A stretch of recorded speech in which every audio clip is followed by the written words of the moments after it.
اب اس بات میں کوئی شک نہیں رہا کہ اسرائیل ایران پر ایک بڑا اٹیک کرنے والا ہے اور اس کا فیصلہ کر چکا ہے، اور اس اٹیک کے بعد اسرائیل اور اس کے اتحادیوں کی حکمت عملی کیا ہوگی یہ بھی طے پایا جا چکا ہے، کیونکہ ابھی کل ہی اسرائیل کے ویسٹرن ایلائز طالب آئے تھے اور بند کمروں میں میٹنگز کر کے گئے ہیں۔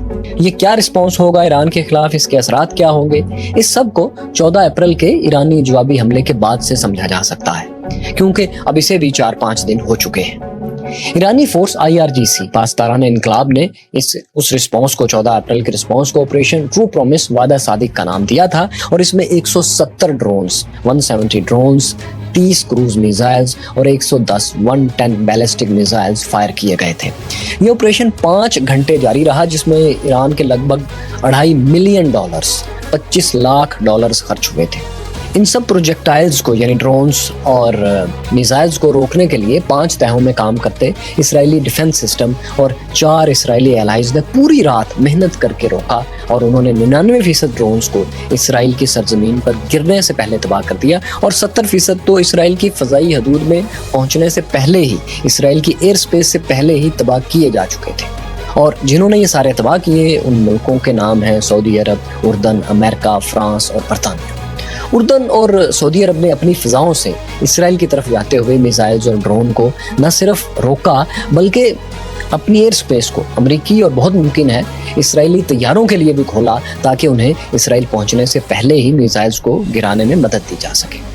اس مجموعی دفاعی آپریشن کی کاسٹ کا اندازہ $1 سے $1.5 ارب کے درمیان لگایا جا رہا ہے۔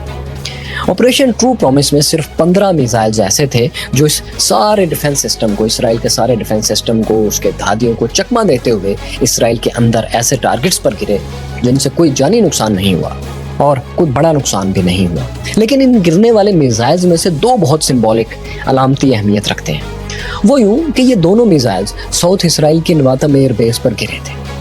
یہ وہی ایئر بیس تھی جہاں سے دمشق میں ایرانی سفارت خانے پر اسرائیل نے حملہ کیا تھا۔ تو اس ایئر بیس کی مختصر ویڈیو اور 3 تصاویر اسرائیل نے کلوز اپ میں جاری کی ہیں۔ باقی میزائلز گرنے سے کیا نقصان ہوا اور اس ایئر بیس کی مکمل ویڈیو کہاں ہے، یہ اسرائیل نے جاری نہیں کی۔ اگر یہی سچ ہے ساتھیوں جو اسرائیل اور امریکی میڈیا بتا رہا ہے، تو یہ نقصان تو نہ ہونے کے برابر تھا۔ بہت واضح ہے کہ اتنا کم نقصان صرف اس لیے بھی ہوا ہے کہ ایران زیادہ نقصان کرنا ہی نہیں چاہتا تھا۔ وہ چاہتا تھا کہ ایسا رسپانس دیا جائے جس میں اسرائیل کو بس اتنا نقصان ہو کہ حساب برابر ہو جائے، لیکن آل آؤٹ وار نہ چھڑ سکے۔ اسرائیل اور اتحادیوں کو ایران کے خلاف کھلے حملے کا کوئی جواز نہ مل سکے، یہ اس کی پریورٹی تھی۔ یہی اس نے کیا۔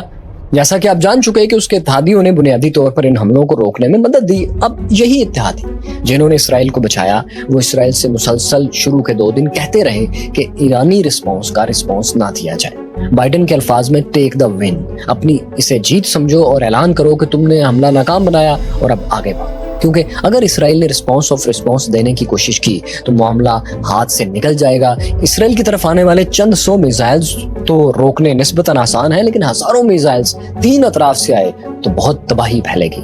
پورا مڈل ایسٹ جنگ کی لپیٹ میں آ جائے گا، کیونکہ امریکہ اور برطانیہ سمیت کئی یورپی ممالک ایسے ہوں گے جن کو پھر اس کھلی جنگ میں کودنا پڑے گا، جو کہ وہ نہیں چاہ رہے۔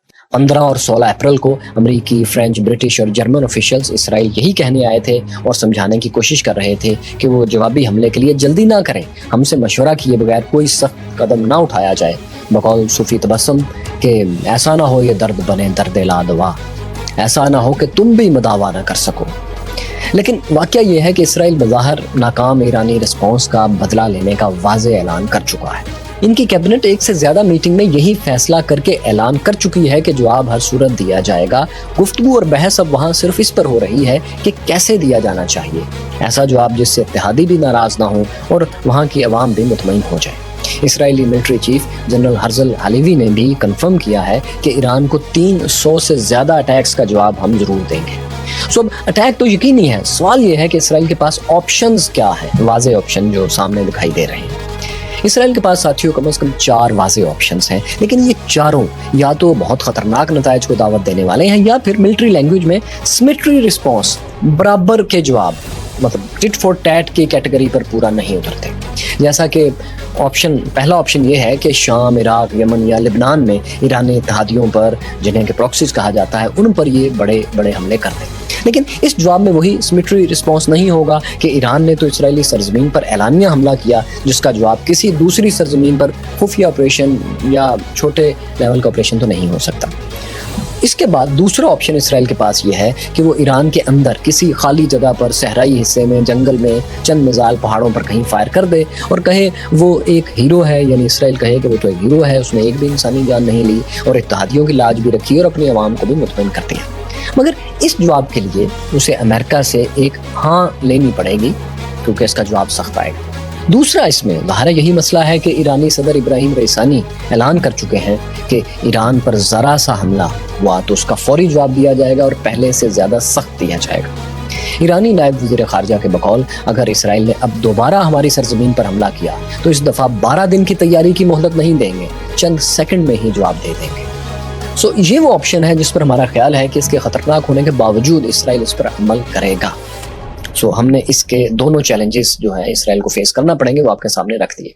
تیسرا آپشن اسرائیل کے پاس یہ ہے کہ وہ ایک سائبر اٹیک کرے اور ایرانی انفراسٹرکچر کو تباہ کرے، ان کی سیکیورٹی کے جو پورا سسٹم ہے اس کو تباہ کرنے کی کوشش کرے یا کر دیں، جیسا کہ اسرائیل اور امریکہ نے مل کر 2010 میں کیا تھا۔ اس سے ایرانی نیوکلیئر پروگرام کئی سال پیچھے چلا گیا تھا اور ایک اہم نیوکلیئر پلانٹ کو شٹ ڈاؤن بھی کرنا پڑا تھا۔ اسی طرح کے اٹیک کی اب اسرائیل ایک بار پھر کوشش کر سکتا ہے، لیکن اس میں پھر یہ مسئلہ ہے کہ یہ وہ ٹٹ فور ٹیٹ کی طرح ایک سمیٹری رسپانس تو نہیں ہوگا۔ پھر مزید یہ کہ اسرائیلی سائبر انٹیلیجنس ایکسپوز بھی ہو جائے گی، جو کہ شاید اس وقت چھپی ہوئی ہو اور اسرائیل کو کسی لیول پر مدد بھی دے رہی ہو۔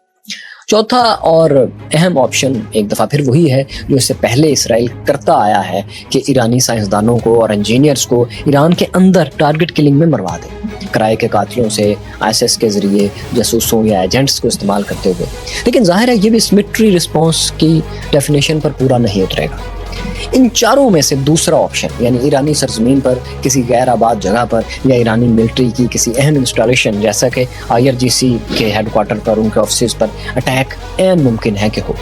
اگر اسرائیل ایسا کرتا ہے تو ایران اپنے دعوے کے مطابق، وعدے کے مطابق فوری رسپانس کرے گا۔ کیسے کرے گا؟ ساتھیوں، دراصل ایران ایسا ملک ہے جس کی ایئر فورس نہ ہونے کے برابر ہے۔ اس کا ایئر ڈیفنس سسٹم بھی اسرائیل کی طرح بہت پریسائز اور ماڈرن کئی لیئرز میں نہیں ہے۔ ایران نے اپنے ڈیفنس ڈاکٹرائن کو اسرائیل کے خلاف اس طرح ڈیزائن کیا ہے کہ اگر اس پر حملہ ہوگا تو ظاہر ہے اس کو نقصان تو ہوگا ہی، لیکن جواب میں اسرائیل کے ہر حصے پر میزائلوں کی بارش کرتی جائے گی۔ اس کے لیے ایران کے پاس غالباً، اس نے بتایا تو نہیں، لیکن لاکھوں کی تعداد میں کروز اور بیلسٹک میزائلز کی کئی اقسام ہیں۔ ان اقسام میں سے کم 9 میزائل سسٹمز ایسے ہیں جو اسرائیل کے ہر کنارے تک پہنچنے کے لیے ہی ڈیزائن کیے ہیں ایران نے۔ ان میں بیلسٹک میزائل خیبر اور خیبر شکن، سجیل، حاج قاسم، ہائپرسونک، فاتح 2، قدر 110، شہاب 3، عماد اور پاوا کروز میزائل سب سے اہم ہیں۔ ایران نے کبھی ڈکلیئر تو نہیں کیا کہ اس کے پاس یہ ایگزیکٹ کتنی تعداد میں، لیکن یہی اندازہ ہی ہم نے آپ کو بتایا ہے کہ یہ لاکھوں میں ہونے چاہیے، جتنی دیر سے وہ ان کو تیار کر رہا۔ اسی طرح ایران کے ساتھ ہی اسرائیل کے جواب میں لبنان کی حزب اللہ کی طرف سے بھی short range guided missiles launch ہوں گے۔ وہ میزائل پاور جس کا حزب اللہ نے ابھی تک مظاہرہ نہیں کیا، یہ سب اسی وقت ہوگا جب ایران کو یقین آ جائے گا کہ اب آل آؤٹ وار چھڑ چکی ہے اس کے خلاف اور اسے پوری طاقت دکھانی ہے۔ ہمارا خیال ہے کہ اگر اسرائیل ایران پر بڑا حملہ کر دیتا ہے تو یہ ایران کا جواب ہو سکتا ہے۔ کیورس فیلوز، یہاں ایک سوال آپ کے ذہن میں ضرور آنا چاہیے، وہ یہ کہ اسرائیل جو مڈل ایسٹ کی ملٹری سپر پاور ہے، جس کے ساتھ ورلڈ پاورز بھی کھڑی ہیں، جس نے اس سے پہلے کئی بار ایران کے اندر ایرانی سائنٹسٹس کو مارا ہے، IT ایکسپرٹس کو قتل کیا ہے، ان کے خفیہ پیپرز چوری کیے ہیں، ان کو نیلام کیا ہے اور ان کی ایگزیبیشنز کی ہیں، بہت سے حاضر سروس جرنلز کو کئی ملکوں میں تاک کا نشانہ بنایا ہے، کامیابی سے ٹارگٹ کلنگ کی ہے، وہ اسرائیل ایک بظاہر ناکام ایرانی حملے کا جواب دینے کے لیے اتنا اتاولا کیوں ہو رہا ہے، اتنا جلد باز کیوں ہو رہا ہے؟ اس کے 2 جواب ہیں۔ پہلا یہ کہ اسرائیلی پرائیڈ، اسرائیلی غرور ایرانی حملوں میں ٹوٹا ہے کہ اس کی سرزمین پر 1000-1500 کلومیٹر دور سے دشمن حملہ کر کے بغیر نتائج کے رہ سکتا ہے۔ پھر عوامی دباؤ بھی بہت شدید ہے اس پر، کیونکہ اسرائیلی عوام کو تو ڈاکٹرائن ہی یہ بیچا گیا ہے کہ وہ خطے کی سپر پاور ہیں، وہ کسی بھی قانون کو توڑ سکتے ہیں، انہیں کوئی کچھ نہیں کہے گا، رسپانس بھی نہیں آئے گا۔